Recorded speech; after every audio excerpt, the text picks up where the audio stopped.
আমি মনে করি না বিকৃত করা হয়েছে, তবে আংশিক বক্তব্যটা কাট করে তারা কথা বলেছে বলে আমার মনে হয়। কারণ আমি আমার বক্তব্যে শেষ লাইনে বলেছি যে ওখানে কোনো জুলাই যোদ্ধা, সঠিক কোনো জুলাই অভ্যুত্থানের সাথে জড়িত কোনো সংগঠন অথবা ব্যক্তি ওই বিশৃঙ্খল ঘটনার সাথে জড়িত থাকতে পারে না, মানে জড়িত থাকতে পারে বলে আমি বিশ্বাস করি না। আপনারা নিশ্চয়ই দেখেছেন, কয়েকটা ভিডিওতে আমি দেখেছি, একটা ছেলে জুলাই নামে একটা গেঞ্জি গায়ে দেওয়া ছিল, তারা একটা পুলিশের ব্যারিকেড নিজে নিজেই সরাচ্ছে এবং ধপাস করে পড়ে যাচ্ছে একটা ইটের উপরে নিজে নিজে, এবং শেষে কয়েকজন ধরে বললো যে এই হয়েছে সেই হয়েছে।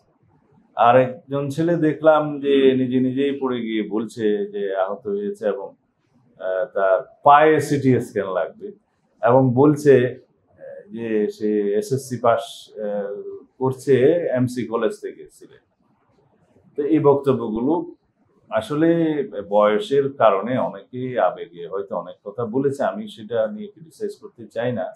আমি শুধু আহ্বান জানাবো যে আমাদের তরুণ প্রজন্ম যারা জুলাই গণঅভ্যুত্থানের সাথে জড়িত, যারা জীবন দিয়েছে, গুলির মুখে দাঁড়িয়েছে, তাদের সামান্য কিছু ভুল ত্রুটি থাকতেই পারে। সেটা আমরা রাজনীতিতে যেহেতু অনেক দিনের আমাদের অভিজ্ঞতা, আমরা সেই দৃষ্টিকোণ থেকে দেখি এবং আশা করি তারা এই সমস্ত ভুলভ্রান্তি থেকে মুক্ত হবে ভবিষ্যতে, এবং জুলাই গণঅভ্যুত্থানকে যাতে আমরা মানে কলঙ্ক মুক্ত রাখতে পারি সেভাবে তারা ভূমিকা রাখবেন। তারা আমাদের সন্তানের মতো, তারা কিছু কিছু ভুলভ্রান্তি করতেই পারে, সেটাকে আমরা এত সিরিয়াসলি নেই না। তাদেরকে সংশোধন হওয়া এবং তাদের অভিজ্ঞতা অর্জন করা এখনই সময়।